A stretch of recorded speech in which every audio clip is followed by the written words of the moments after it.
how do you get children bothered about rivers if they haven't got a bed? Why are we doing this? So I'm not going to stand there and go, this is really dull, but we're going to have to do it and just get through it, kids. How do we frame it up so it is important and it's compelling? All curriculum is written down and it's academic. No kid is interested in a document. What we've got to do is breathe life into it. I think we've got a generation of really hard-working professional teachers who haven't been shown things that actually would be really helpful in their practice. Perhaps they just get a PowerPoint about rivers and just get through the PowerPoint. There's 30 slides and there's some really good tasks. But are we learning about rivers? Are we learning about, have we got any sort of environment education wrapped in that? Or are we just saying, yeah, the rivers are really dirty? But we've got to move on now because we've got to go and do PE.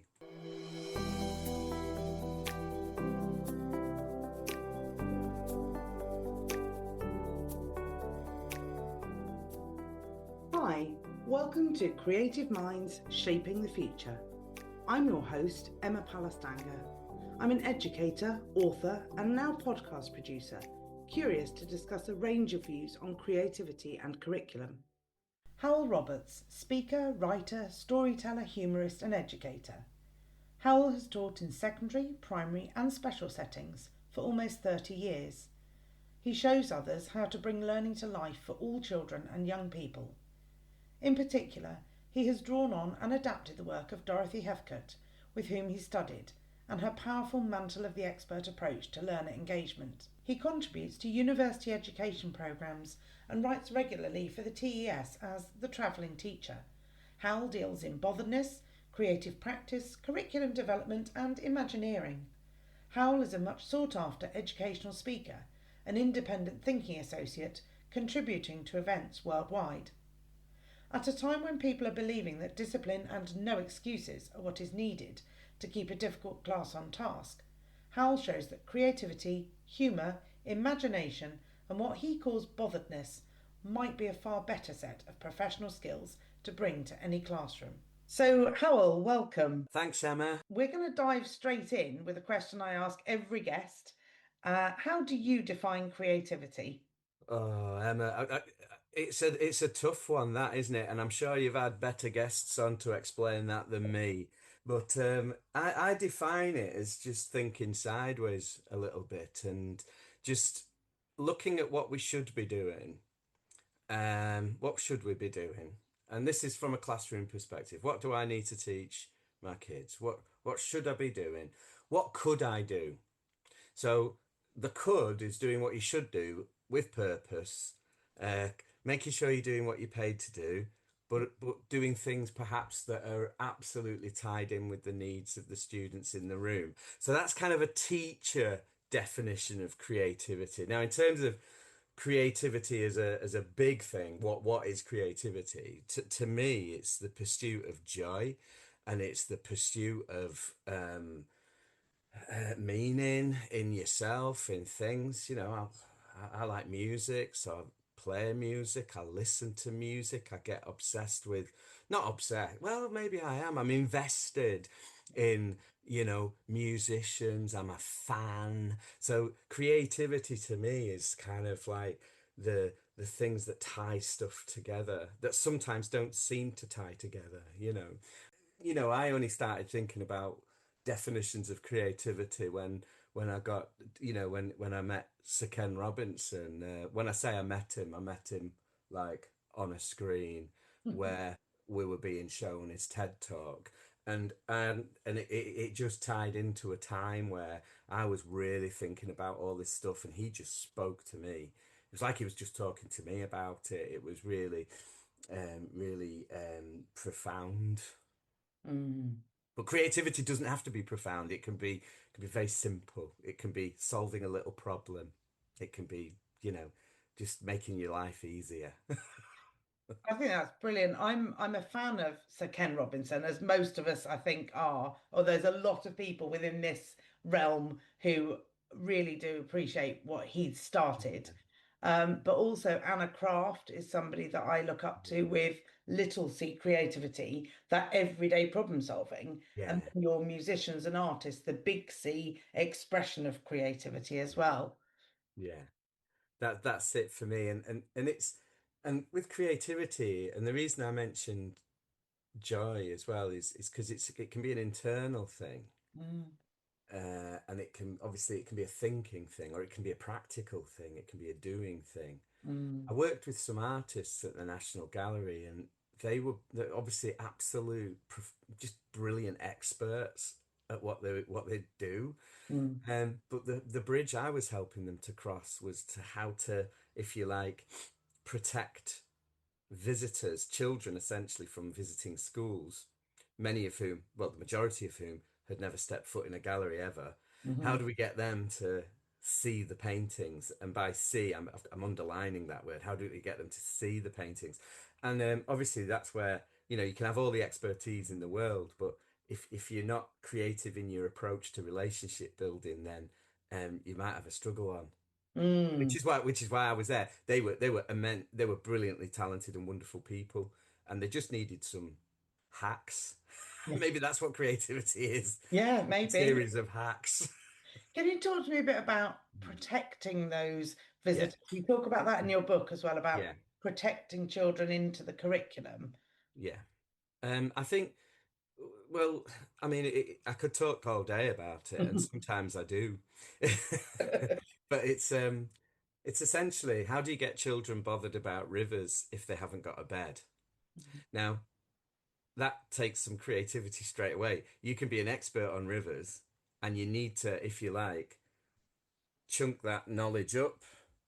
You need to get it all packaged up, ready for the pupils who are receiving it. But if that child is there, who's got enough on, they've got enough on. They don't actually, them learning about rivers, it's not important to them at all, because they've got other priorities in their day-to-day lives. Then how do we frame it up so it is important and it's compelling? And that in itself is a professionally imaginative act. And that's what I think, when I'm uh, working with teachers, I'm doing it tomorrow. I'm working with teachers in their classrooms with their children. So how do we get that class in year 4 bothered about the Indus civilization? How are we doing that? And that's lesson 1 tomorrow. So part of my day today is to figure out how am I going to protect these kids into this? Because there's loads of reasons why they're not going to be bothered about it. So the trick is I've got to protect them in. So I may start somewhere else. I might not go in with 10 facts about the topic. I Mhm, might go in with something else. It's like when I teach Egyptians or when I'm working with teachers around that, we don't have to go straight in to ancient Egypt. Maybe we start somewhere else on the timeline. mhm, If we're doing rivers and we want the kids to be bothered, obviously you can go to a river. You mhm, can look at a river. mhm, You can look at your local river, which is what many schools do, of course.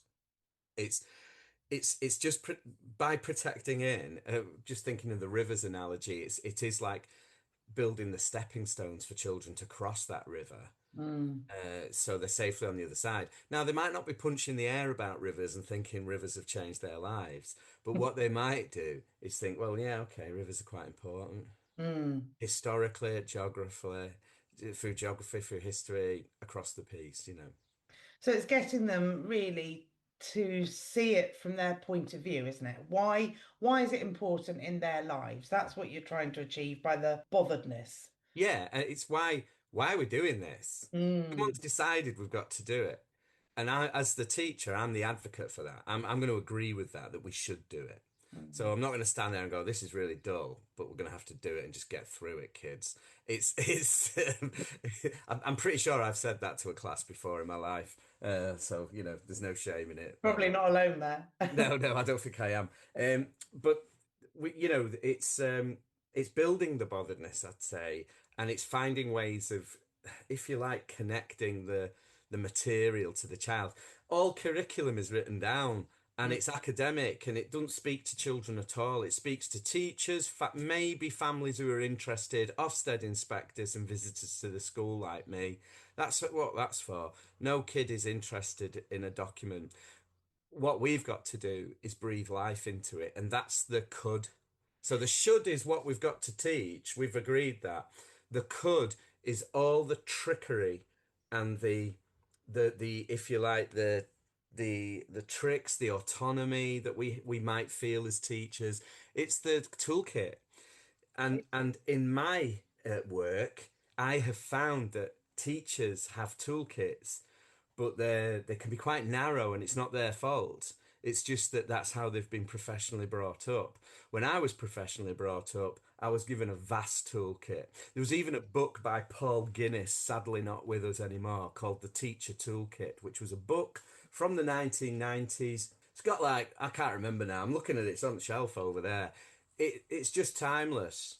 And it's got loads and loads of stuff in there that are just little things that teachers can do. It's an old classic, sadly forgotten, and some of those tools are now rusty at the bottom of the toolkit. I was going to say about the toolkit perhaps being jammed shut, and we need Yeah, to prise it open and let those tools come back out to see the light today.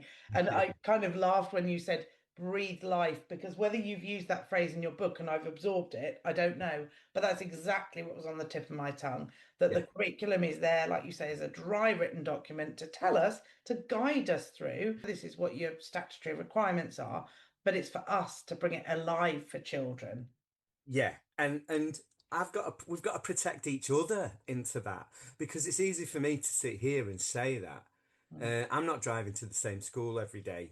I'm driving to schools a lot most days, but I'm not going in to meet my class anymore.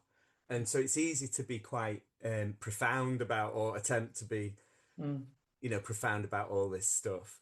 But actually, the reality is, and I'm sure at the time this podcast is put out, money's tight, Yeah. time is tight, Mhm. especially, and I know you've got an international audience, and I am thinking just in this moment about England. Mhm. And I'm thinking, I mean, we've got as we record, we've got a curriculum review. Maybe we'll get some nice responses from that and nice suggestions that we'll be able to carry through, but that'll take time. Yeah. And I think we've got a generation of really hard-working professional teachers who haven't been shown things Mhm. that actually would be really helpful in their practice Mhm. because perhaps, and I'm not, I mean, this is just I'm just reporting back what I've seen and what I've heard. Mhm. um, they just get a PowerPoint about rivers and just get through the PowerPoint. There's 30 slides and there's some really good tasks, and they're really good tasks. The kids are busy, and if you've got a nice class, they'll be fine, and you can have a bit of fun with them, and we can get a nice display out of it. But are we learning about rivers? Are we learning about? Have we got any sort of environment education wrapped in that, or are we just saying, yeah, the rivers are really dirty, but we've got to move on now because we've got to go and do PE? Do you know, this is my sort of bugbear, really, that we talk about a knowledge curriculum, we talk about a creative curriculum, and I read that this morning actually in a TES overview. But actually, don't the two come together? You know, I've talked about that with many, many guests that I think we need the knowledge to build on to then be creative with. And I think if we are creative in our approaches, as you outlined in Botheredness, we open children's minds, we get them connected, and I'm a real fan of making connections across the curriculum because in real life, that's what we do. I don't understand why, teaching in silos is very clinical and not, for me, particularly exciting. Delivering, yeah, all these slides on PowerPoints, right? Go and do this worksheet. It's not exciting for me as the teacher. I don't think it particularly excites the majority of children either. And that's the nub of the issue, I think. And we had the a few years ago we had the ITT review that brought in loads of shifts and changes and was quite hard. Well, not quite hard. It was very Mm. challenging. And actually, what the cost of that has been, and again, this is purely anecdotal, but I'm sure some of the listeners will agree. We've got teachers who, through no fault of their own, have been already deprofessionalized by the time they walk into a classroom. So actually, teaching, if it's defined, is the delivery of cold knowledge. And in fact, I would argue, and I do in my books, is about, and in my work, it's about we need warmth, and that's not. It is about trying to build great relationships and classroom communities. And there's academic background to all that, there's research into all that. It's almost like we've cut teachers off at their ankles. They can't run because they've just got to, there's such a strict system. Not in all schools, by the way, not in all schools. Agreed. but there is that climate at the moment. It feels like at the moment there's some schools where it is just deliver, deliver, deliver, and let's all keep our fingers crossed. And by the end, they might do all right. Mm. And I worry. It's a huge worry, but only because I'm old. Because I remember a time when I could just, and I don't think we should go back to it, but I could just walk into a GCS bottom set GCSE class and say to them and do a book that, I've got a choice of 15 books and I choose the one that I think they will like Mm. and that I will be able to teach effectively. And that kind of freedom, that autonomy, it feels has gone. Unless, of course, you're really brave. Yeah, I think you do have to be brave. And I know when I was leading curriculum development in my school, the first thing I did was I looked at the national curriculum and what are our constraints. Because the cry I hear so often is, oh, national curriculum, it's so boring, it's so constraining, we can't do anything because of the national curriculum. I disagree. I agree that it's full, but I agree that it's like a coat hanger to hang the ideas off. If you strip it right back, you can see what you have to cover, and then you also see how many freedoms you have about how you deliver that. Yeah, you're absolutely right, Emma, and I totally agree. I think, it's having a busy curriculum is a nightmare.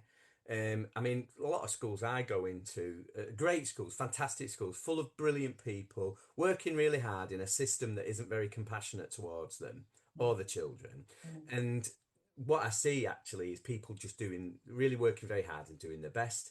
I think this is the should and the could again. mm, The should is like, this is what we've got to deliver. Right, the could is how we're doing it. I've worked with schools and I can, in on the Wirral, in the Northwest, where they've actually said, right, we're doing Egyptians, but we're doing them properly. We're going to spend 12 weeks on them.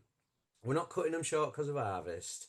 We're not going to just stop it because it's suddenly the holidays, which we've got no control over. mm. It's We're going to do a deep, sorry to use this phrase, but deep dive Yeah. into the topic. So, and I think we're going to do this bit really well. We're going to go deep rather than shallow. Because Mm. I was in a school where they were doing like all ancient civilizations in 6 weeks or something Gosh. because they'd misunderstood what was required. And I get why they misunderstood it because they're in fear. They're worried about not covering it. And the person responsible for it has only been teaching for a couple of years and was being given this. And she probably went out with her mates and had a great night out celebrating a promotion. But actually, what's happened is she's been given this big job and is now is really responsible to it for it. So when Ofsted come in, they're asking her, and it's kind of, this isn't really very fair. We've not looked after we've not protected the people into it. So finding looking at the curriculum and how busy it is, you are right. It's saying, right, I want to do Egyptians, but you know what?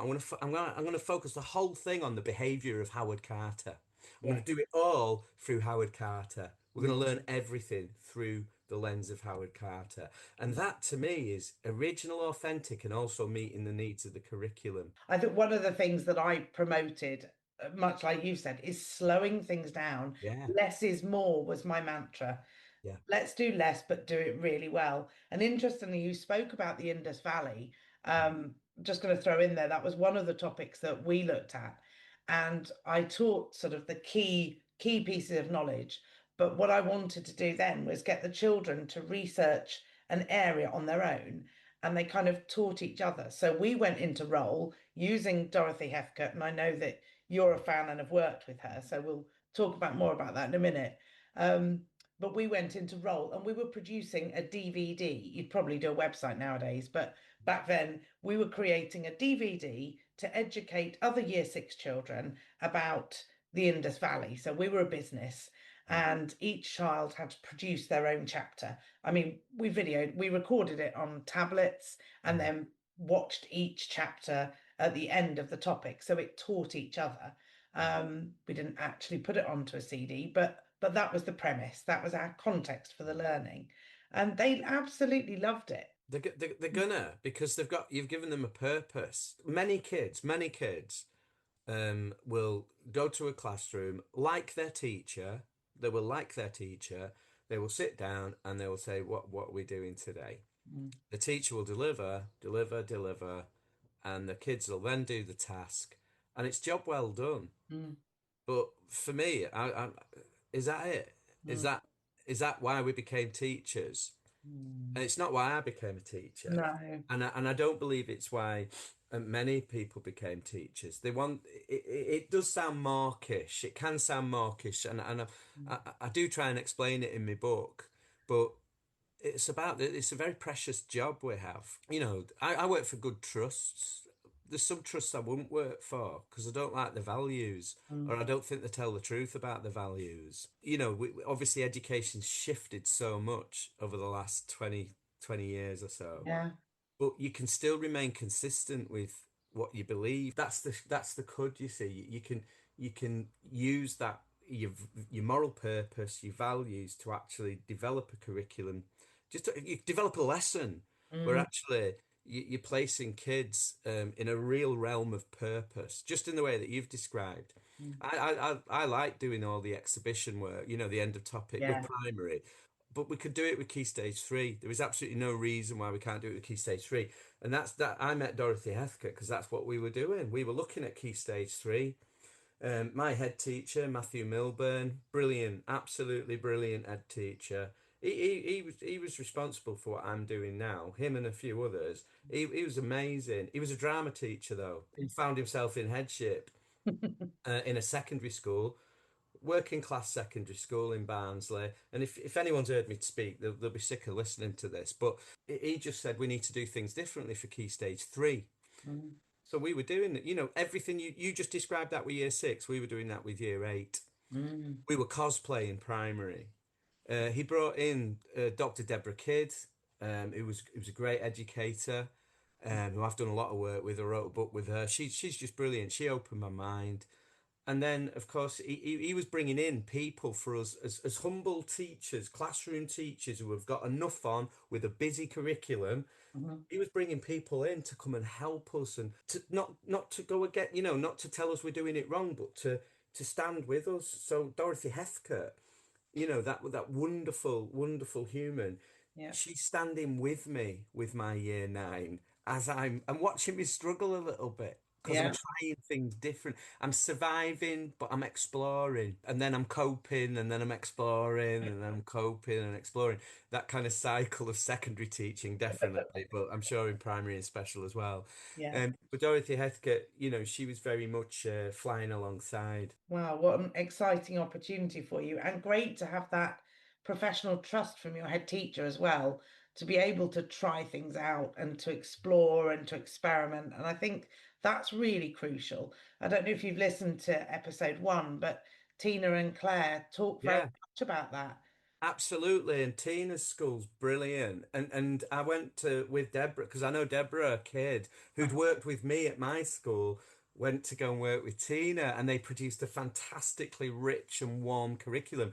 And I just think, well, if they can do it, what does it need? What Yeah. does it need? What are the ingredients for this to happen? And I think obviously someone like Tina Farr, who I've met a few times and is great. She knows what she wants, and Yeah. she's morally driven and values driven, and that's what it takes from a leader like Matthew, who was my leader, my head teacher, who just I know what I want to get for these kids, and it was rooted in all sorts of things. But you could say social justice, you could say contextual learning. A cynic would look at it and go, "Oh, it's just airy fairy project based learning." Well, do you know what? Fine, put that in your pipe and smoke it. For me, it was absolutely liberating, not just for the staff, but for the children as well. And we reaped the benefits and the dividends from that. Behavior was not a problem at our school, and our school was a tough school. And I'm going back in time, so maybe I've got some rose-tinted specs on, but it was not an easy context. Yeah, I'm glad you raised that because I think when I talk about this with guests on the show, there will be some listeners thinking, oh, well, it will work in their school, it won't work for us. And maybe that's true. But if it works for many, why can't it work for your school? And I want to go back to that airy fairy project work, that phrase that you just used.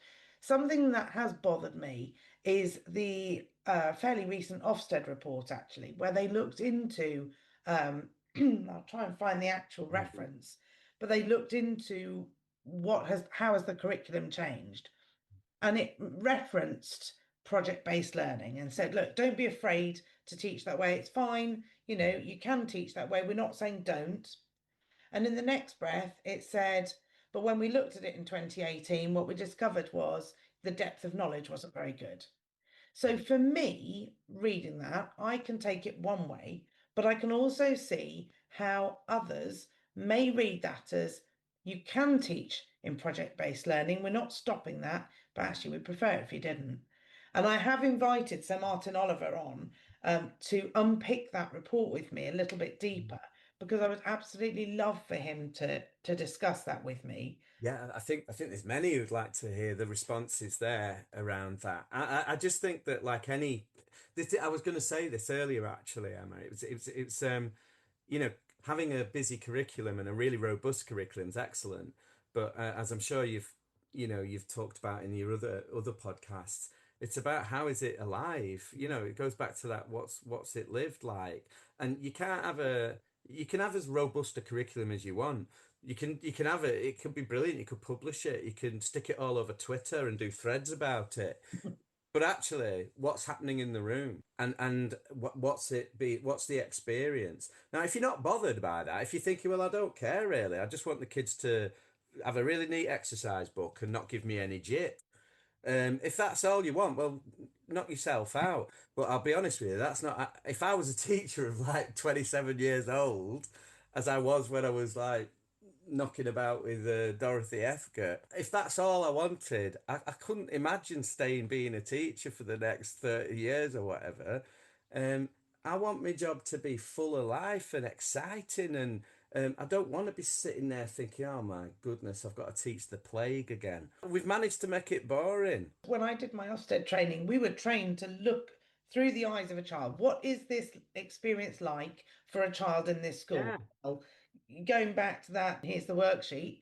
I'm not sure it's that exciting, but to make children want to go to school, to retain our teachers, to do the job that we're intended to do, is surely three words I wrote down when you were talking: robust curriculum, rigorous curriculum, but also a living curriculum. At the time we're recording, we've got an attendance issue. We've got an Yeah, attendance crisis. That's not just from the kids, that's from the teachers as well. yeah. They're leaving or they don't want to be a teacher. So how have we managed?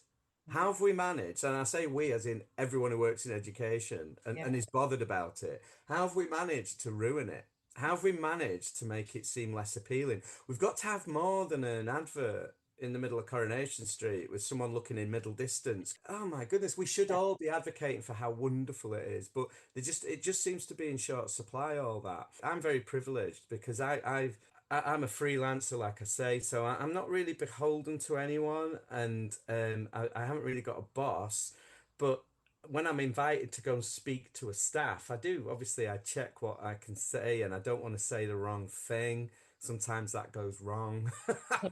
It's gone wrong before, but I'm there. Often I'm invited in just to inspire Mm. inverted commas staff, and actually, I think sometimes what that means is, can you just cheer them up?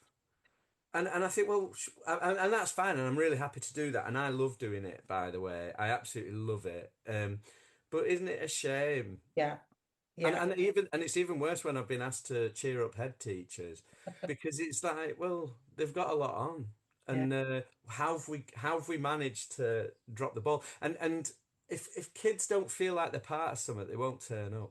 Mm. So there's a great American academic who's influenced my work, Martin Haberman, and he talked about kids want to be in a community. And if you've got a community in your classroom, just in the way you described, Emma, earlier about, the end point being the production of a DVD, old Yeah. school, and sharing that with others, then that's a community at work. And that's looking at a curriculum thinking, what do these kids need? Mm. Um, I've been doing a lot of work in a town near me that had riots in July 24, and we've been doing a lot of fixing, Mm. mentally fixing, because we've got to process what happened then, that kids saw the riots that children saw happening on their own doorsteps. So how does the curriculum sort that? Should we just teach rivers? Or do we need to, could we teach rivers, but also have a different aspect, like people in disagreement about the widening of the river, Yeah. or the narrowing of the river, or the blocking of the river, or the flooding of the village to create to supply water to a different city? D- so we get dilemma there, and that could then moves us into the roots of what I learned from people like Dorothy Heathcote, Debra Kidd, Matthew Milburn, and Tim Taylor, and these other people who've written and practiced extensively around Mantle of the Expert. I found that report. So it was an Ofsted report published on the 6th of March 25. To what extent has curriculum quality changed in schools since the introduction of the Education Inspection Framework?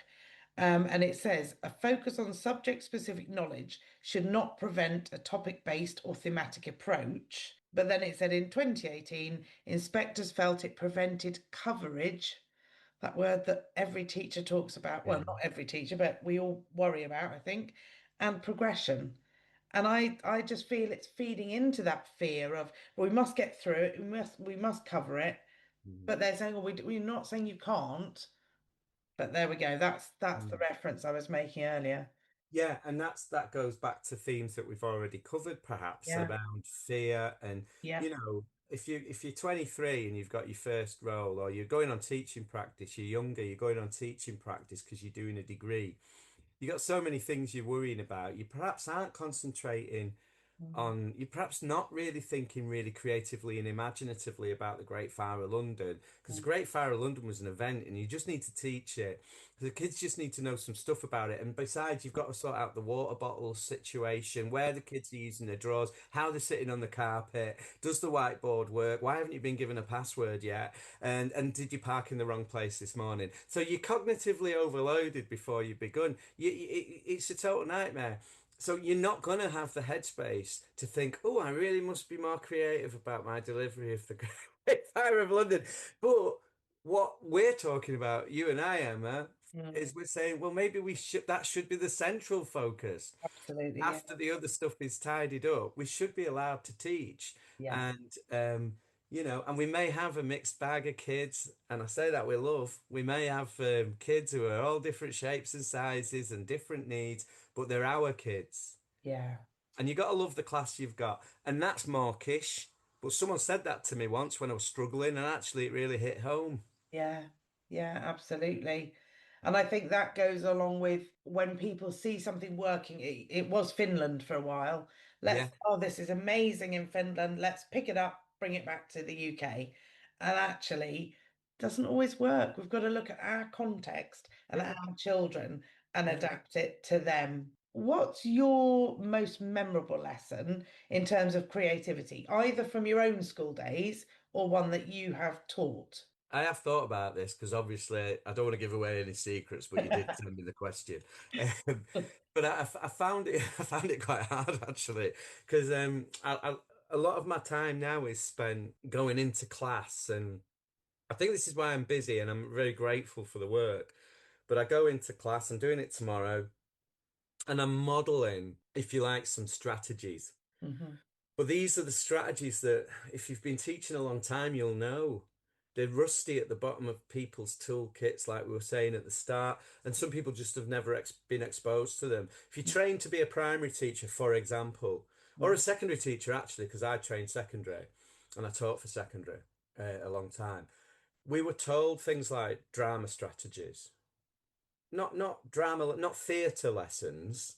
Mhm. We were taught little strategies that you could just whip out, like hot seating and Yeah, conscience alleys and yeah, all those kinds of things, which you and I know. yeah, But a couple of weeks ago, I was working with, the ECTs, and they've just not had, there was no time for them to, and their mentor don't know about this stuff, Mhm. which is no one's fault, and it's actually, to be honest, very brutally, it's good for me because I can yeah, share this stuff. And there's a hunger for it because people want to be more creative, whatever yeah, that means. But part of that, I think, the appeal for that comes from, we don't want to lose these teachers. We need to keep them in the classroom and not get their heads turned by a middle management role at TK Maxx. It's we need to keep them in.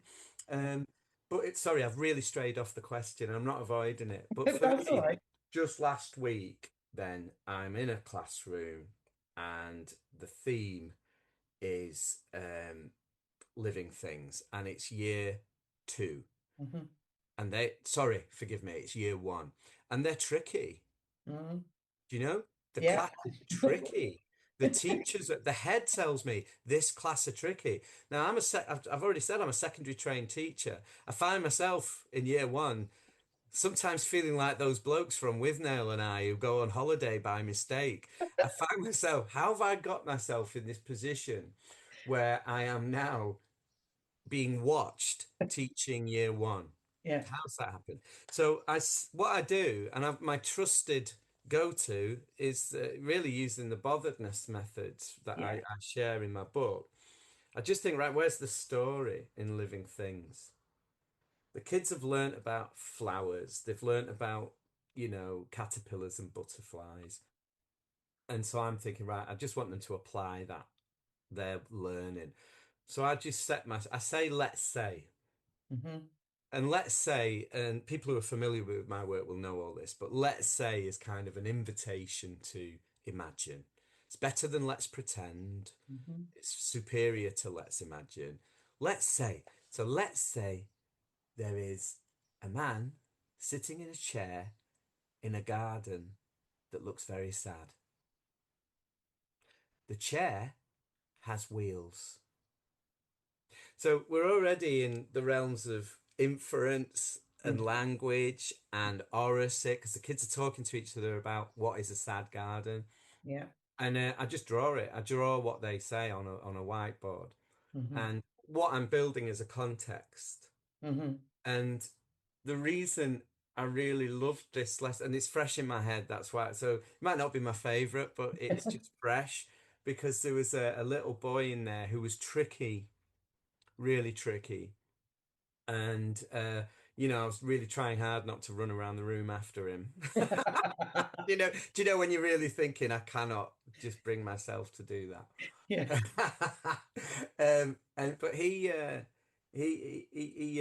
was, yeah, like I say, he was lovely. He was lovely and tricky. And I've got a really nice photograph. The teacher took a photograph of he and I just talking to each other because once he got to draw himself and begin to label things, and it was all about how are they going to make my garden happy. That was all it was about. That was all it was. So and I use teacher in role, and I use, yeah, people, place, problem, all the elements of story. And there's a dilemma. How could we've got a problem here? How do we turn a sad thing into a happier thing using our rich knowledge about growing things? And it's for that, it's application, Yeah. it's practicing, it's building a space where children can show you what they know. Because Mhm. those kids wouldn't sit and do a worksheet. I don't Yeah. think. I don't think they would. So there was a moment in the last sort of few minutes where he just created something, but he was desperate to show me, and he was desperate to show me, and then he was. I mean, I don't know. People can read into what they like, but he just wanted to then be with me Mm. whilst I got the other 26 kids or whatever. He just wanted to be my mate down here by Yeah. my feet, and he wanted it. He didn't want it to end. Now that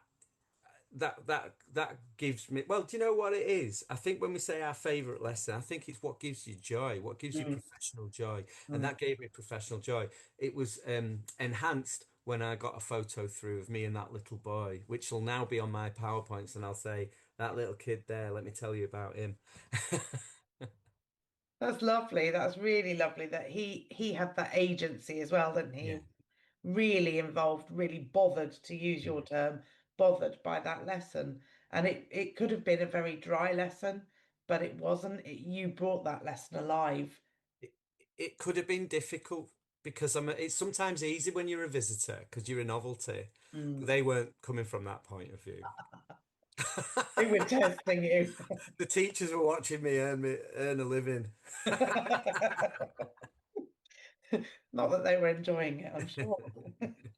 Um, you touched on a little bit about your music. So, how are you Yeah. creative at home? I was going to say, do you play an instrument, did you say? Oh yeah, yeah. Well, yeah, I've always played a double bass and a piano.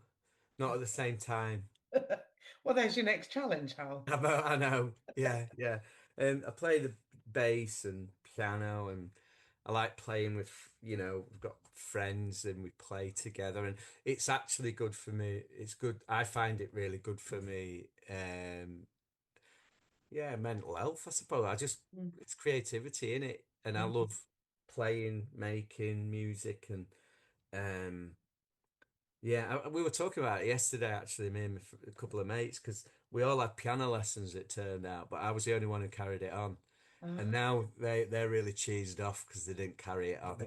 They didn't carry on their piano learning and I'm really glad I did. When I was a full-time teacher, they were chucking out the pianos from my school and replacing them with keyboards. So Ah. I got a piano put in my room because it was a beautiful thing.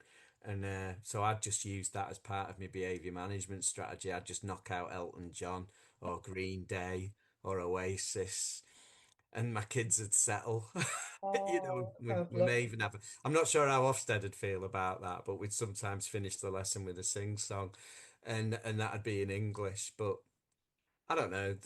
We should still be able to do things like that. Yeah, absolutely. And it's interesting you said, I wonder what Ofsted would say.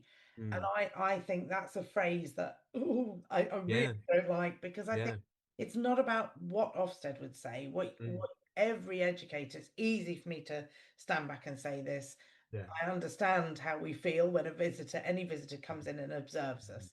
But we need to be brave and we need to do things that are right for our kids. And for your kids, that was right. It gave mm, them that reset, it relaxed them and yeah, got them back on task. So I think if it was right for your children, yeah. it would be right for Ofsted. Thank you, and I think thanks. I think that's there's something in that, isn't there, about we're saying that, and I listen, and I'm grateful that you say that, and I think that it's just we need to ask some teachers to hear it, don't we, as Yeah. well? And maybe they'll hear it through the podcast. I actually did get when I was an AST. I don't know if anyone remembers that, an advanced skills Okay. teacher. You Yeah. had your own mini Ofsted to be an AST, and Mm. parents had to comment on your performance and everything. It was quite intense.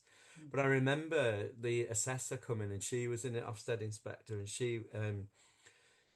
she was quite clear actually in the morning because she was going to observe me for a decent portion of a full day of secondary teaching. So I was absolutely scared stiff. Mm. But she was really reassuring in like saying just be yourself and do what you would have done anyway. Mm. And it was a different. I wasn't being Ofsted. I was being assessed Yeah. for this new role. I did. I remember playing. Playing something well as the kids were coming in playing Rocket Man or something by just as kids were coming in just because teaching is a human endeavor, and I think if we're not careful, kids don't know you. They could have you for 5 years or for 7 years, and they don't really know you because you got your guard up. Yeah.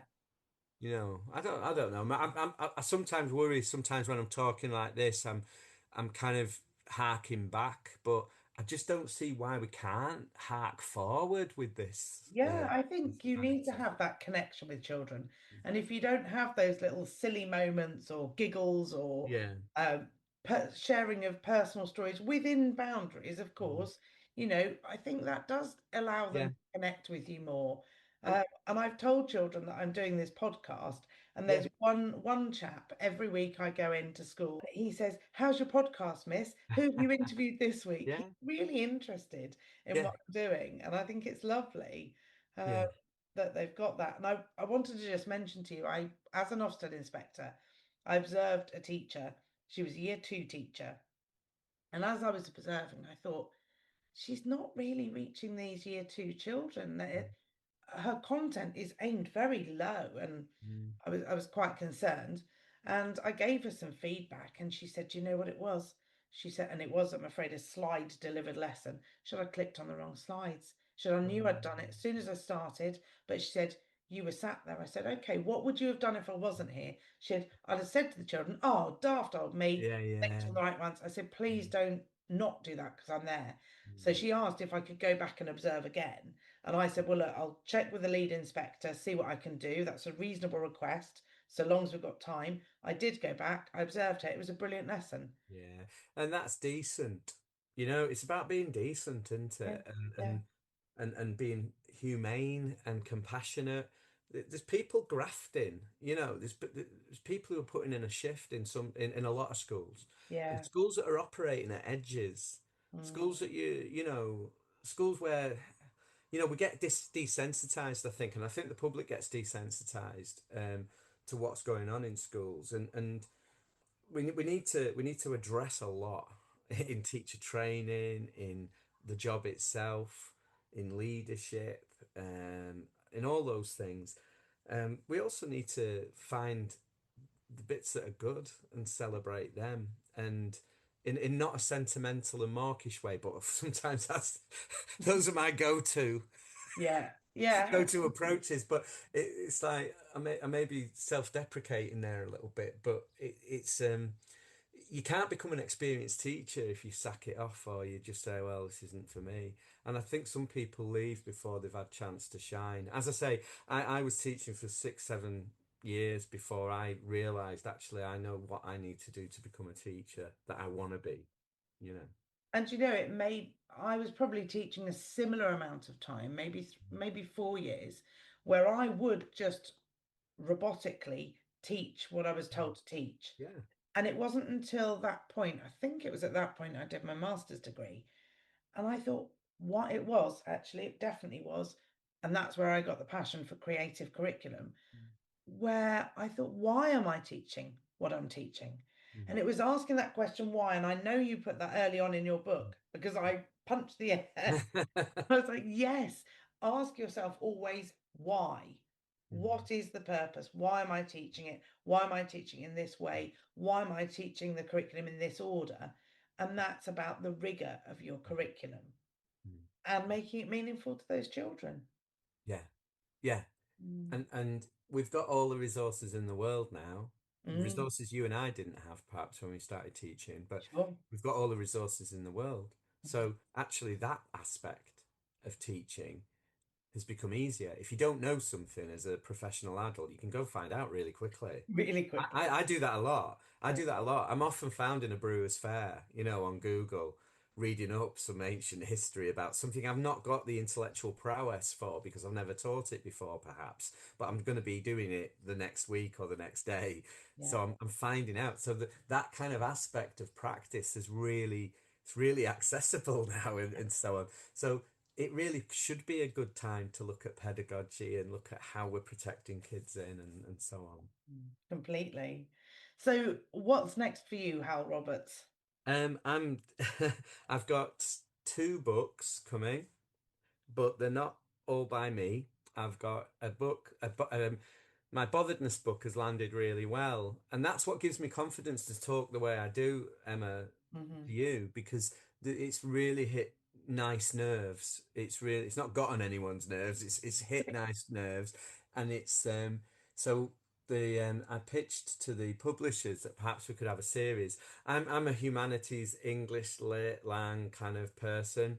Hmm. I think there's room, and it's been I'm editing it at the moment. Bothered about maths, and that's written by Dr. Ed Southall, who's a mate of mine and a brilliant educator, and he just knows his onions. And also, I'm editing a book through Independent Thinking Press, who are is part of Crown House Publishing. Joy in Schools. I've mentioned Joy a couple of times. Joy in Schools, and it's a bit of it's a set of essays, short and long form essays about where is the joy, how do we cultivate it, how do we define it, how do we get it if we don't feel it. And it's really a nudge towards that idea of seeing teaching as a human endeavor. And we've got all the other stuff, but at the center of it all is there's people. And so that's that book. So there's 2 books, and perhaps by the time this podcast goes out, they'll be out there. But I'd really love people to have a look for them. Perhaps if you send me the links to those, I can Absolutely put them in will. the show notes and Yeah. can access them easily. Well, thank you so much. We've sort of come to the conclusion of our Okay. discussion. I'm sure we could talk for hours, if not days, on this subject. But Yeah. I've really enjoyed talking to you and, hearing about the botheredness approach, the let's say, what a Yeah. great gateway into imaginative worlds Yeah. and a joy in learning. So let's hope the listeners have found that helpful too, and perhaps they'll start saying let's say to their children. Thanks so much, Emma. I've really, really enjoyed it. All the best. Thank you. Are you more bothered after listening to Hywel Roberts? Next month, I chat with Shanette Basson. What I would say creativity is that light up person who has the ability to use their imagination to solve problems. It's essential, really, isn't it? Teaching isn't a script. It's a fabulous moment that you build with a child and children where you find ways to unlock their potential. I always say to people, what's the research behind this? Why do I have to do that? Why do I have to follow a script? What you're telling me that script's better than me? No way. I have some fantastic guests lined up. Some you will know and some you will want to know. I'm really excited to announce I'll be releasing this podcast once a month, and I'll be talking with philosophers, artists, mathematicians, scientists, engineers, innovators, and educators. If this sounds like you, maybe you have a view on creative thinking or creative expression, please get in touch by following me at ACPC4A, the number 4, on X, or Emma Palastanger on LinkedIn to connect. Please subscribe to this podcast so that you can stay up to date on the release of each episode. Thanks so much, and I'll see you on the next episode of Creative Minds Shaping the Future.